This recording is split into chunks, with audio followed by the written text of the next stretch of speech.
Russian mobile users returning from abroad are now facing up to 24 hours without mobile internet access as authorities implement new security measures. At 7:43 on a Wednesday morning in Moscow, a woman stands outside a grocery store, holding a phone that still has a signal bar, still has a battery, still looks normal, and is now about as useful as a polished brick. She taps her banking app, nothing. She opens her taxi app, nothing. She tries the map, nothing again.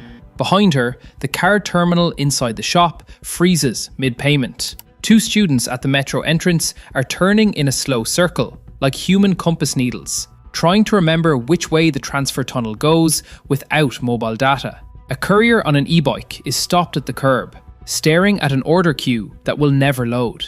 And somewhere above all of them, in the city that sells itself as Russia's command center, somebody in a secure office has just pulled the digital emergency brake. Since March 5th, mobile internet restrictions have spread from Moscow's outskirts into central districts, making this the biggest mobile internet blackout the capital has ever seen. Millions of people have been hit, while home broadband generally stayed up, creating a bizarre split-screen city. One Moscow online at home, another Moscow half-blind in the street. This is the moment the war arrives in Moscow, not with a crater first, but with a loading icon. That matters, because modern big cities do not just use mobile internet, they breathe through it. Taxis, payments, parking, delivery routes, cloud services, navigation, authentication, work chat, digital passes, banking, all of it sits on top of a fragile stack of invisible systems. Knock out mobile data in a city of more than 13 million people in the metro area, and you are not creating an inconvenience. You are stress testing civilization with a sledgehammer. Or, in more Soviet terms, you are turning a 21st century capital back into a village with one flip of a switch. The blackout does not hit all at once. It creeps. First the outer districts, then the complaints multiply, then the center starts to flicker. By the next week, reports are coming in from central Moscow, including areas around major transit and business zones. Foreign websites are effectively blocked on mobile access. Plenty of Russian apps slow to a crawl. Even parts of the so-called whitelist, the approved services meant to remain usable, wobble or fail. Government portals, banks, taxi apps, and essential services are supposed to survive inside the cordon. In practice, some do not. And ordinary people discover the difference the hard way, usually while stranded, late, or holding groceries they cannot pay for. From the street, it feels chaotic. From the Kremlin's side of the table, it looks like doctrine. The official explanation is simple enough. Ukrainian long-range drones are getting better. Russia says it needs more advanced protective measures. Kremlin spokesman Dmitry Peskov has openly said the shutdowns are being carried out for security and in accordance with current law, and that they will remain in place as long as additional measures are considered necessary. Russian officials present this as temporary, targeted, and defensive. The argument is not completely absurd on its face. If you believe drones, spotters, and coordinators might use civilian networks, then reducing communications in threatened zones can look like a security tool. In other words, the Kremlin says this is air defense by telecoms. Here is the problem. Even if drones are the trigger, drones are not the whole story. Because while Muscovites are running between Wi-Fi islands like castaways, Russia is also rolling out something far more important than a temporary shutdown. It is building a system, a kill switch with menus, a whitelist internet, a model where the state does not need to keep the whole network alive anymore. It only needs to keep its version of reality alive. State portals, approved media, domestic social platforms, maybe banking, maybe not. The rest can be slowed, blocked, or quietly suffocated. Analysts and rights groups have been warning that the March blackout looks less like a one-off emergency and more like a live rehearsal for isolating a major city from the global internet, while preserving the channels the state values most. That is the real strategic logic here, not just stopping one drone, practicing how to control 10 million frightened people after the sirens, after the strike, after the next political shock. And then there is the legal machinery. In February 2026, Putin signed a law requiring telecom providers to suspend services when the FSB requests it, while shielding operators from liability for the resulting outages. The lower house had passed the bill days earlier. The Kremlin then emphasized in March that the ongoing restrictions were lawful and tied to security needs. That matters because it turns improvisation into policy. The blackout is no longer just a technical measure. It is a standing command relationship. The security service asks, the operators comply, the city goes dark. No long debate, no serious warning, no meaningful appeal. Very efficient. Also very healthy if you are a government that enjoys treating a major capital like a lab rat with a metro system. This did not come out of nowhere. Since May 2025, shutdowns and severe restrictions have spread across Russia on an extraordinary scale. Monitoring groups and reporting on those data indicate that Russia became the global leader in internet disruptions in 2025, with around 37,166 cumulative hours of outages, nearly 12,000 shutdown incidents recorded between May and late December by one monitoring project, and restrictions introduced daily in an average of 63 regions. Estimates put the 2025 economic damage at roughly $11.9 billion. So, when Moscow goes dark in March 2026, this is not a first experiment. It is the center, finally experiencing what the provinces have already been living through. The empire has brought the frontier home.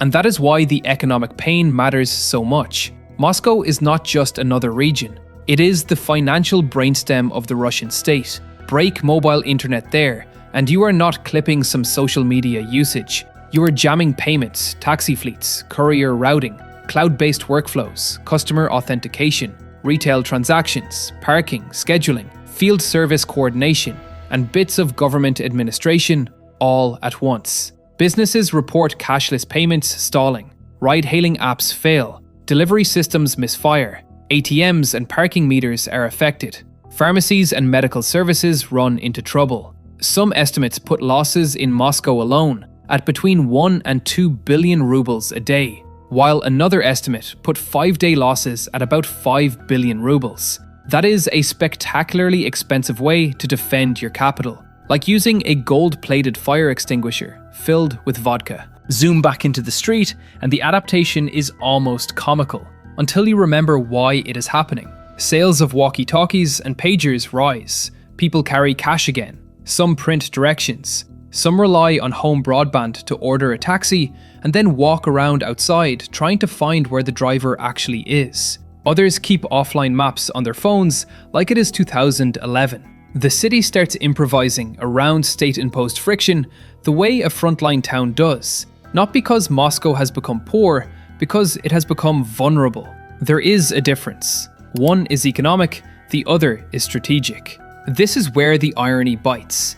For years, the Kremlin has tried to present the war as something managed at distance.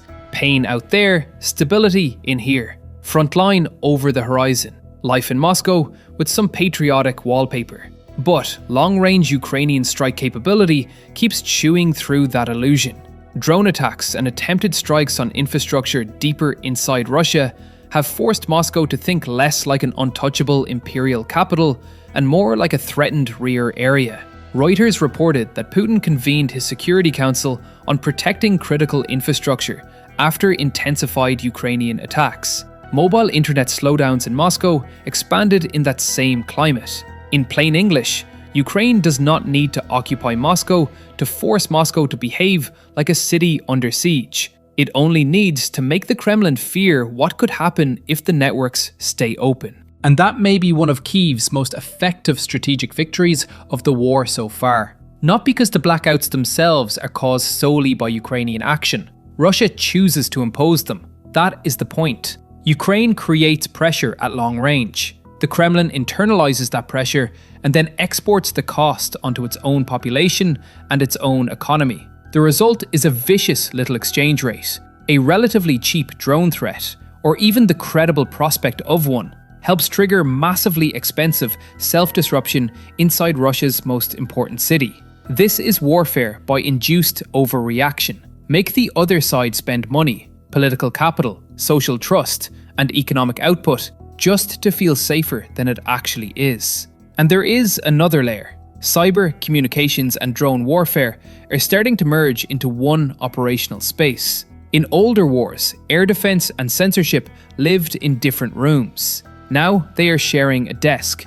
A phone network is no longer just a civilian service. It is also a targeting environment, a panic vector, a coordination layer, and a political threat. The state that believes it is fighting a networked war starts treating its own society like part of the battle space. That is what Moscow in March 2026 really shows. Not just a blackout, a doctrine shift. The capital itself is now a managed combat environment. That is the logistics. Now here is the politics. A whitelist internet is not merely about blocking harmful traffic. It is about deciding which reality remains reachable when people are scared. If foreign platforms vanish, independent reporting stalls, VPNs stop working, and only approved state services remain dependable, then the government has not just defended infrastructure, it has narrowed perception, it has curated panic, it has made itself the only reliable narrator in the room. That is useful during war. It is also useful during unrest, elite conflict, protest waves, sabotage scares, or any other moment when a regime worries that information will move faster than police. This is why analysts keep describing the blackout as rehearsal. The drone threat may be real. The state learning opportunity is definitely real. And the cruelest part is that ordinary Muscovites understand the lesson faster than the planners do. When your map fails, your taxi disappears, your card declines, your messages hang, and your city suddenly requires paper printouts and walkie-talkies, you do not feel protected first. You feel exposed. You feel how thin the membrane is between modern normal life and managed paralysis. You learn, viscerally, that the internet is not some abstract cloud. It is plumbing. And when the state can close the valve without warning, everybody downstream gets a demonstration in obedience. Millions of them, in the capital, in public. So yes, the Kremlin says this is about drones. Partly it is, but it is also about muscle memory. Practice the shutdown, normalize the inconvenience, teach operators to comply instantly, teach citizens to carry cash, teach businesses to absorb losses, teach the capital that the switch exists and that someone else owns it. That is the deeper story of Moscow's blackout in March 2026. A city famous for projecting control has been forced to reveal its dependence, and in trying to shield itself from Ukrainian pressure, the Russian state has shown its own people exactly how much damage it can do from inside the wire. In the end, that may be the most important image of all. Not the drone in the sky, not the minister at the long table, just a commuter at street level, staring at a dead app in the center of a superpower's capital, realizing that the front line is no longer where the map said it was. A cheap Ukrainian strike threat can now trigger billions of rubles in self-inflicted losses inside Moscow. And that cost exchange is exactly the kind of math that turns a long war from a battlefield contest into a slow, strategic suffocation.